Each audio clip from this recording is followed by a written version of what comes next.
In astronomy, the culmination of a planet, star or constellation is its transit over an observer's meridian. During a sidereal day, an astronomical object crosses the meridian twice, once at its upper culmination, when it is at its highest point as seen from the Earth, and once at its lower culmination, its lowest point. Often, culmination is used to mean upper culmination. The altitude of an object in degrees at its upper culmination is equal to, where L is the observer's latitude and D is the object's declination. Cases: the three cases are dependent on the observer's latitude and the declination of the celestial body. The object is above the horizon even at its lower culmination, i.e. if declination plus latitude and GT 90 degrees. The object is below the horizon even at its upper culmination, i.e. if declination minus latitude and GT 90 degrees. The upper culmination is above and the lower below the horizon, so the body is observed to rise and set daily. In the other cases, the third case applies for objects in a part of the full sky equal to the cosine of the latitude. The first and second case each apply for half of the remaining sky. Period. The time from one upper culmination to the next is approximately 24 hours, and between an upper to a lower culmination is approximately 12 hours. The movement of the Earth on its orbit and proper motion of the celestial body affect the time between successive upper culminations. Because of the proper and improper motions of the Sun, one solar day is longer than one sidereal day. The mean difference is 1/365.24219 because the Earth needs 365.24219 days for its orbit around the Sun.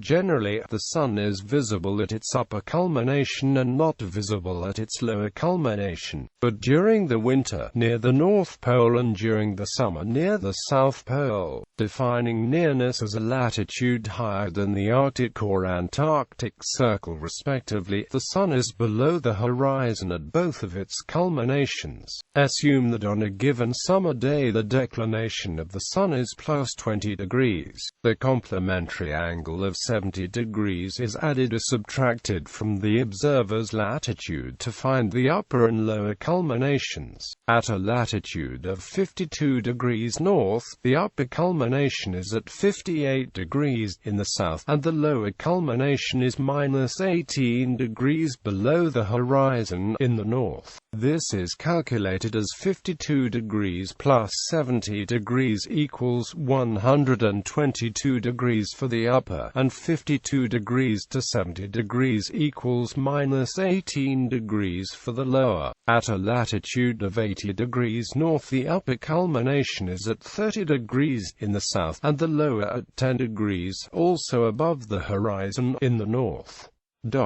Polaris. In most of the northern hemisphere, Polaris, the North Star, and the rest of the stars of the constellation Ursa Minor can be seen rotating around the celestial pole and are visible at both culminations, as long as the sky is dark enough.